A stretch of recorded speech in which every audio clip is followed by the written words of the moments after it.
Perfect. Good morning, everyone. Tony Martinez here with negozee. I am in California. Sorry for the background. I want to show you here. This is our tech team in Colombia. That's what you see here as our background. So I'm the CEO and co-founder of negozee. Negozee is a social platform that is serving the Hispanic community of America. We're very similar to LinkedIn. So if you're a financial professional in the US and if you speak Spanish and English, you join Negozi, you connect, and you learn about what's coming up next year regarding new laws and how to serve your clients better. Today's presentation will be about serving the elusive Hispanic market.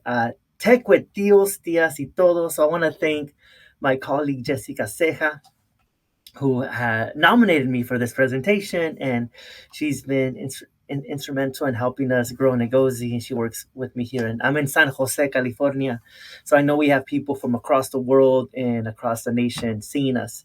So today's session, I want to go over how having a community business model or a community around your brand is actually a competitive advantage. I read an article from Harvard Business School about this very same uh, notion, right? And let me see if I could find it here. So I'm going to start sharing my screen here in a second. I think the article is when community is your competitive advantage. Let me just show you. I think it used to be free. Now they're making you make an account to see it. But let me show you this because I think it kind of goes to show what a that it's real, right? That it's not just community for the sake of community. It can be part of your business model. So let me go ahead and stop sharing. Let me see. Open share menu, share screen. Share my whole screen here. So this is the article. I think it's a few years when community becomes your competitive advantage, and it's a good article. It goes into how by building a community around your brand, you're able to kind of outcompete your competitors. You're able to serve your clients better.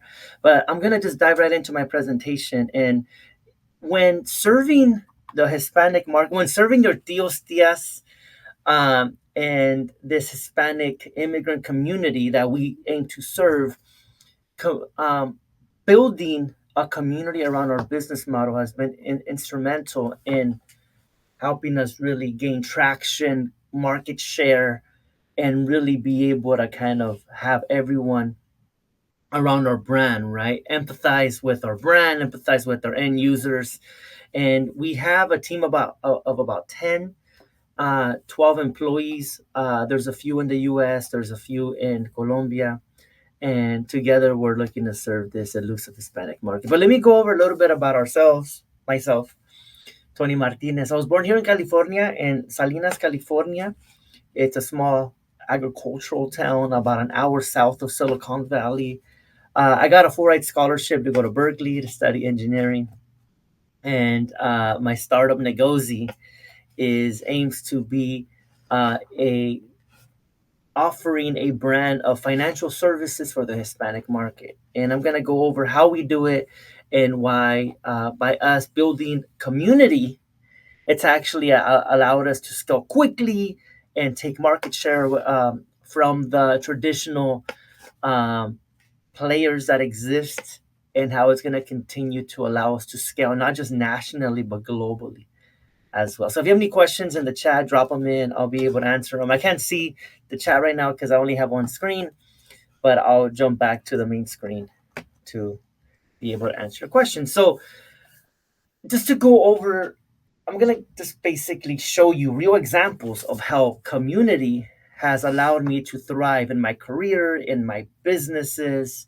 And it's not just a um, cliche word. Lately, you hear a lot about a community, especially after 2020, 2019, community. But I feel like I was building community without even knowing I was building community ever since back in the day, since I went to college. So I'm going to give you examples of how building a community when I went to Berkeley allowed me to really feel like I was part of something bigger. It allowed me to further my studies. Then I'll go into my first business that I joined, Latino Tax Pro, how that helped us grow because of community, and the current startup, negozee, that I co-founded, how that's been growing because of community. And at the end of the day, I want everybody to take with them that community is a business strategy. It's not just a cliche play on word that people use to try to get funding or try to feel good about themselves.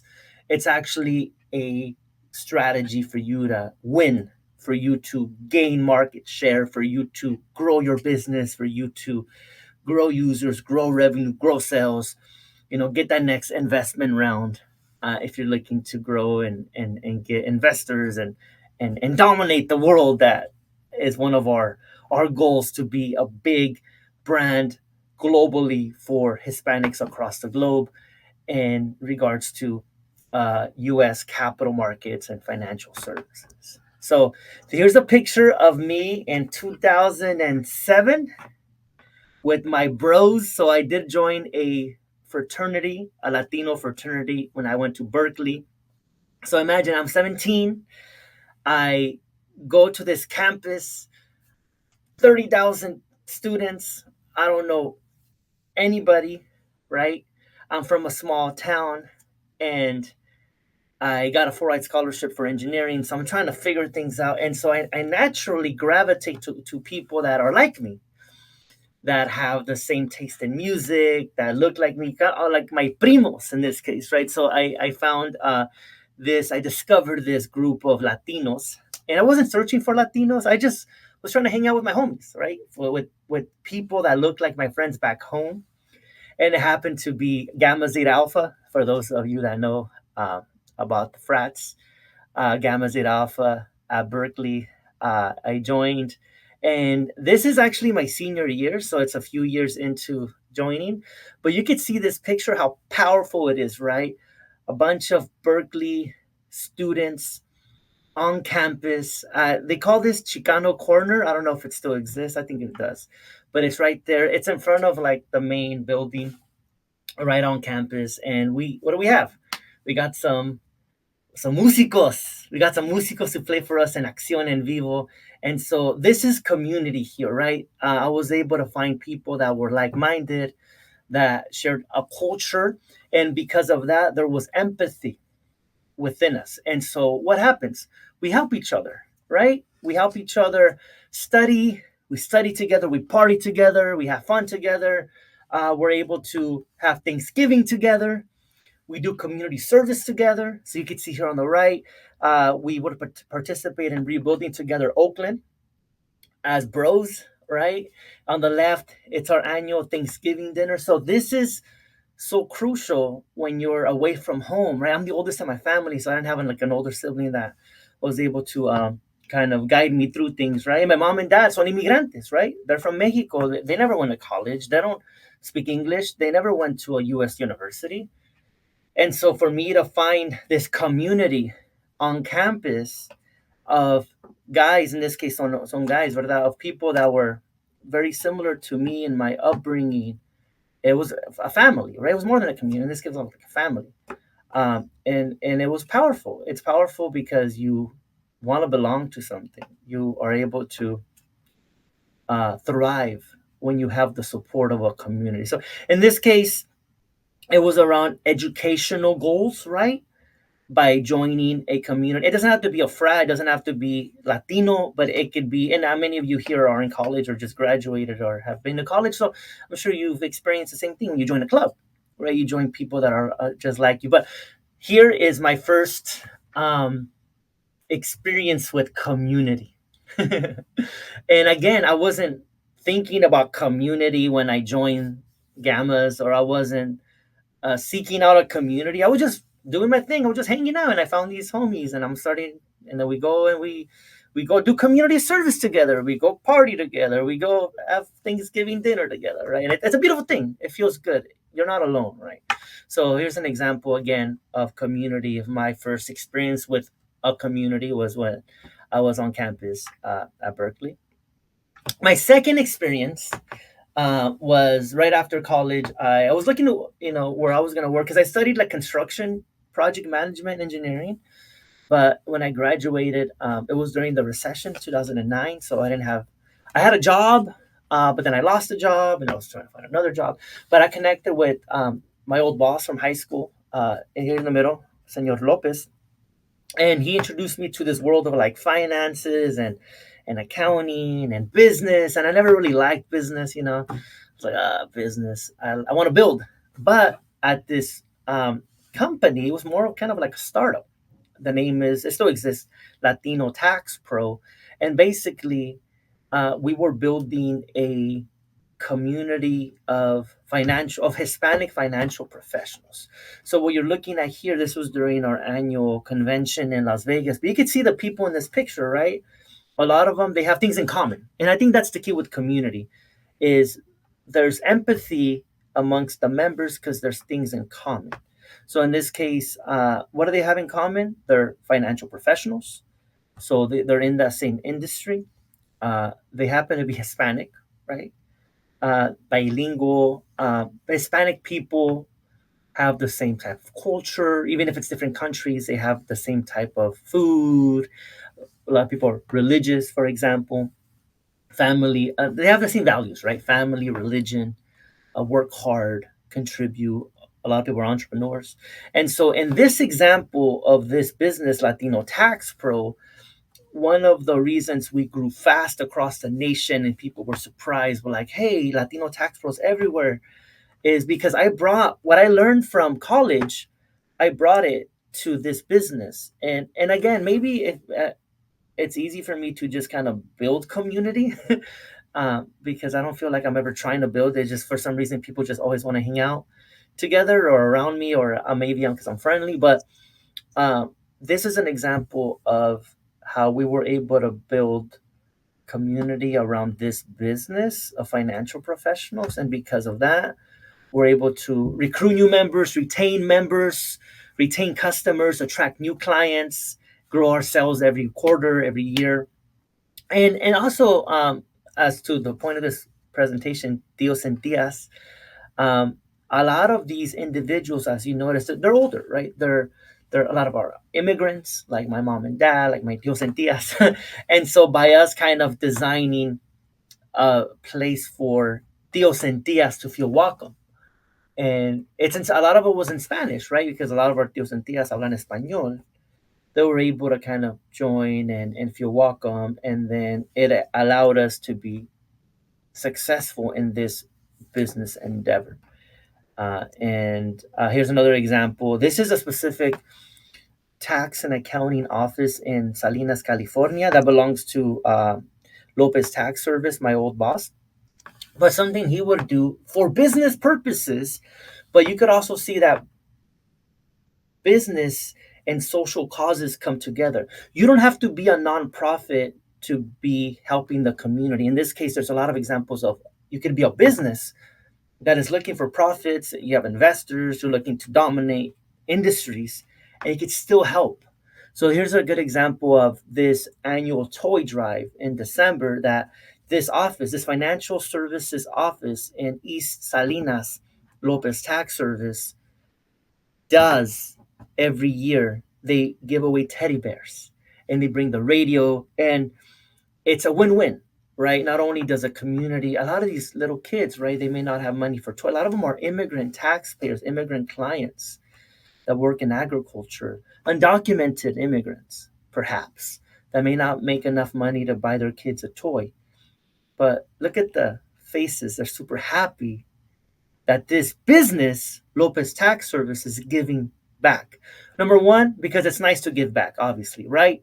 After having a great profitable year, you want to give back. It feels good. It's your duty to be rich and to give back, I feel, right? Why not? Let's make a lot of money and let's help a lot of people.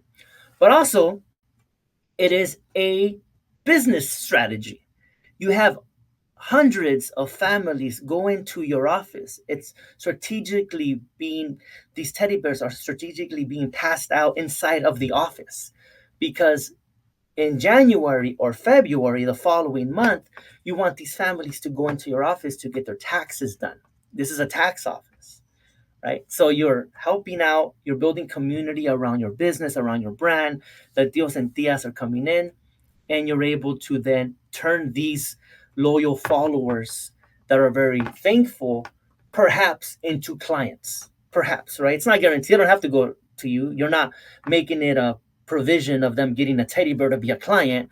You're just kind of allowing them to discover your brand, to go into your office and, oh, this is a tax office, this is kind of cool, I may come back next month, right? So community as a competitive advantage is very key.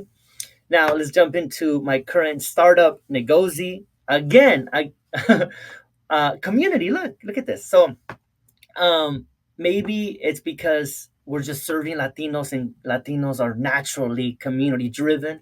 But again, I find it very easy to build a business around community, right? So in this case, this is a couple years ago in New York City.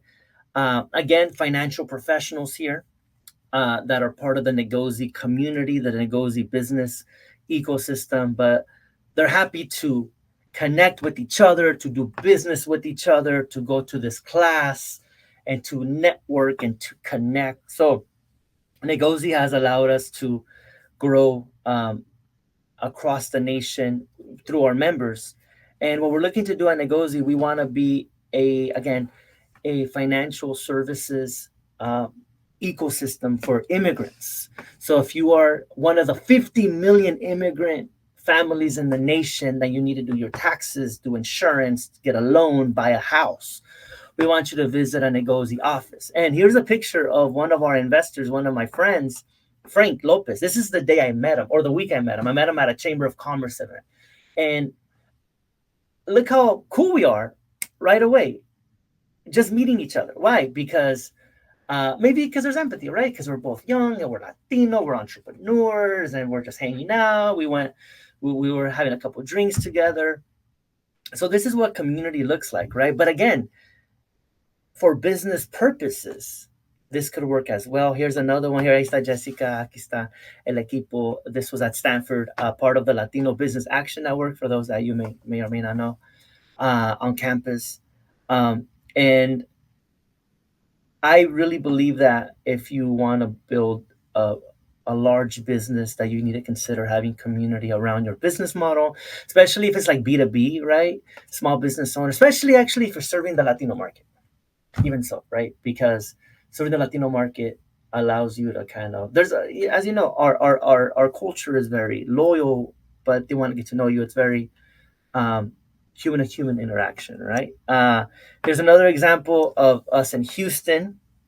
All right, look at this community that we're building of financial professionals coming together, doing business with each other. There's around, you can see there's some brands. We have large clients that are brands like Square, like Intuit, like Green Dot, like Path. These are big financial institutions that are paying us to get access to our community because they want to sell them financial products.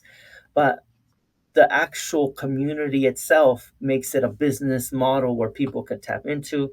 Here's another example. This is one of our first workshops. This is 2019 here in San Jose, California, doing a cool workshop. I think it was around like workers' compensation. I think it was like a new law. So we brought to all these are business owners by the way. These are Hispanic small business owners. They're in construction, they're in cleaning services, they're in restaurants, and all these tios and tias here. This was in Spanish. So Melida, these are her clients.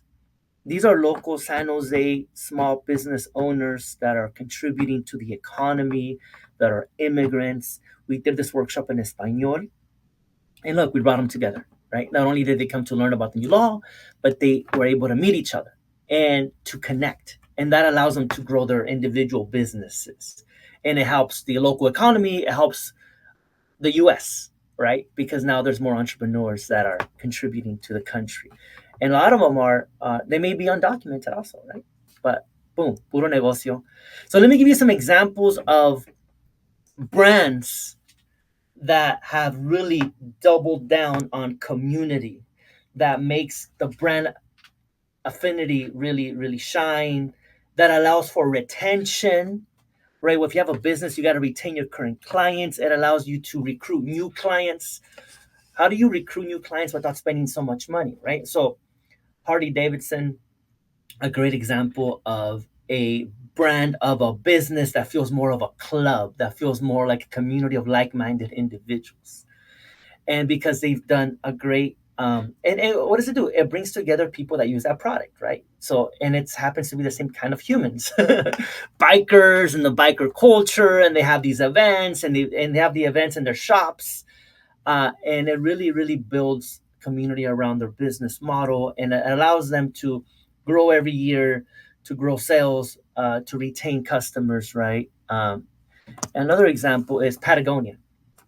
Look at that, look at that, it looks so clean. I want to be there, right? I want to be like that person. It's more of a calling, not even a business, right? And that's special, right? Where it doesn't even feel like it's a business. They're not selling you something. They just, you want to be part of that club, you want to be part of that ethos. In this case, they happen to sell you some products, but you want to just be part of Patagonia because they're cool. Look how cool that is, right? I want to be there. Uh, Apple, of course, another great example. Those who use Apple products feel like they're part of the Apple cult, and they want to be part of what it means to use an Apple product, right? There's a certain kind of like vibe. That's another one. I'm very big on like on energy and vibes, right? Because check out the energy here, right? Look at the vibe, Patagonia. And oh, you're an Apple customer, you're an Apple user. Oh yeah, it's a certain kind of vibe, right? So these are examples of very successful companies that I like to try, that I want to learn from. I want to our customers to feel like they're part of uh, a movement. It's not just something that they're buying from us. So just in short, because I'm almost done here, and I'll look at some questions. Our business model, at least, is around community. So we do a lot of educational content at negozee.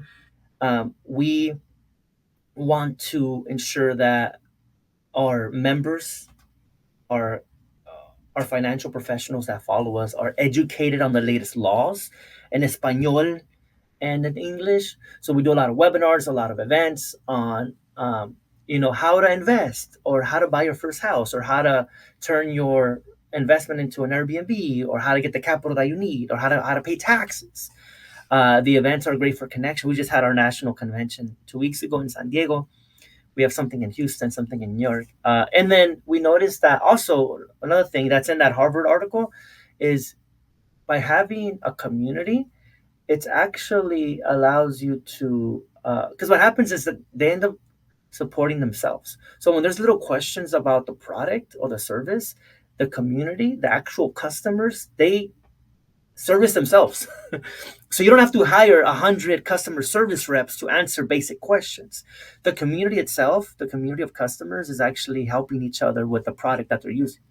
And they have community. And the most amazing thing is when you have customer meetups, when the customers themselves are doing individual meetups, and whether it's like Harley Davidson or like Patagonia, right? They go hiking together, or like Apple, right? When the customers are using on their own, they're kind of supporting each other. The business is more scalable, right? The business is more profitable, and you could then ask for higher valuation when you go to try to sell it or try to raise your next round of investment, because you don't have to hire a bunch of humans for customer support. The actual customers are, because they feel like they're part of something bigger, they're actually able to service themselves and support themselves. And you then run a more lean business. Your business is more lean, more profitable, more scalable, and you're able to get to your global ambitions faster than having to hire a bunch of people because you're selling a product. And think about like kind of like the most successful, whether it's like say like Airbnb, right? Like Airbnb, it also has like a kind of an ethos behind, like, we want you to travel the world, and a lot of people help each other there as well. So this is our footprint at Negozi. We currently have 100 offices that are servicing immigrant clients. And here's the key: we don't own these offices. We don't operate these offices. We're just a tech platform where if you're a small tax and insurance office, you could join our platform. Um, you could, we'll assign you a zip code where you could kind of have a location. You could kind of be able to be available if we do send you clients. So our goal is to have thousands of these offices serving millions of immigrant taxpayers or immigrant families with taxes, with insurance, with capital needs, with financial services, and we're doing it with community, right? So we're doing hubs. So if you're in Houston, you're not alone. If you're in Chicago, if you're in Miami, if you're in Atlanta, you have colegas. You have people that are like-minded that are able to kind of support you in your small business. So this is why for us, having a community business model is not just fun, it's not just a social cause, it's actually a strategic business um, decision to be able to be more profitable, more scalable. So then the actual members are supporting themselves at a local level. And then we're just more of a tech platform that is able to support them as we see fit. And that's it. My name is Tony Martinez. I'm the co-founder and CEO of negozee. So thanks for listening. And let me see if there's any questions here in the thing. Let me stop sharing. Beep, beep. Awesome, guys. The homies. Here we go. I'm gonna start reading that. Okay. So Albert's from LA County. What's up, Albert? I'm literally about to make a post about waiting to support the Hispanic community, automations, and I driven growth. Heck yeah, Albert. That's what's up. I love it. The homies love this. Patagonia is amazing. Yeah, cool. I think there's 16 people watching me. So saludos. I think there's a few more minutes. So if you have any questions, type them into the chat, and I could answer them. How to find community outside of school? Yeah. So here's a question. Albert's asking, how do you find community outside of school? I mean, there's obviously like a lot of like there's like meetup, there's Eventbrite, there's events that happen. Oh, you know what? I just discovered a new community locally. It's called Latino Outdoors. There's actually two communities I discovered. So there's Latino Outdoors, and I don't mean to be just hanging out with Latinos. I just happen to do it. And there's another one called and this one's not Latino, but even though it's called Amigo, it's like Amigo Hiking Club. Um, they have cool meetups, and in this case, it's like because I like going hiking, like being outdoors. So, um, by just kind of discovering little communities outside of school, you have fun. You go hiking together. You go like in this case, we went backpacking in the redwoods, and you end up with people that like doing the same thing. At the end of the day, that's what it's about, right? It's not like you're trying to seek out. Like in my case, I'm not trying to seek out like just Hispanics or just people that like hiking. I like doing that too. So if I find people that are doing the same thing, it's just chill, right? It's fun, and then you're able to kind of have a good time along the way. Oh yeah, and oh yeah, let me show you actually. Yeah, so if you are if you like the presentation, if you want to kind of meet people that are entrepreneurs, you could just make a profile on negozee.com, like Jessica put. It works like LinkedIn. You can start connecting. You can find out when the next meetup is. I think we're gonna have a meetup here soon. Jessica was telling me in the Bay, uh, like an entrepreneur business meetup, and but obviously you guys are part of Techqueria, right? Techqueria is awesome, and that's another community, right? There you go. Yeah, cool, inspiring, empowering, Tony. Your enabling technology is powerful, and I love your approach to B2B. Yeah, Juan, sounds good. Yeah, and just as a recap, to everything. So, and I don't want to keep saying community because obviously everyone preaching to the choir here because everybody is part of Tequeria. But I just want everybody to understand that community could be a business strategy, right? So, like you said, you saw some examples, even with us. Like you saw that map, right? We have 100 of these offices across the nation that are in Hispanic immigrant communities from Houston, from LA, from Chicago, from Denver. So for us to grow and like say, if we want to be better and bigger than H&R Block or State Farm Insurance, we want to win. We are really thinking about community. We're thinking about if you're in Houston, if you are a negozee financial office, Centro Financiero, we don't want you to be alone, right? And if you're serving that immigrant market, we want to build community around that office, around that city. So then you get more clients because then an immigrant family feels more comfortable, más a gusto, going to your office. So when if you're an immigrant family and you're thinking of doing your taxes or getting insurance or getting a loan, and they're considering should I go to H&R Block or State Farm or this random office, or should I go to Negozee? Because Negozee, they're kind of cool, hablan español. La chica que me ayuda me recuerda a mi sobrina, right? You end up kind of gaining a market share in that case. But awesome. Thank you. Muchas gracias. Everybody, thanks. Tequeria, thanks. Jessica, thanks everyone. Keep up the great work. Nos vemos pronto todos.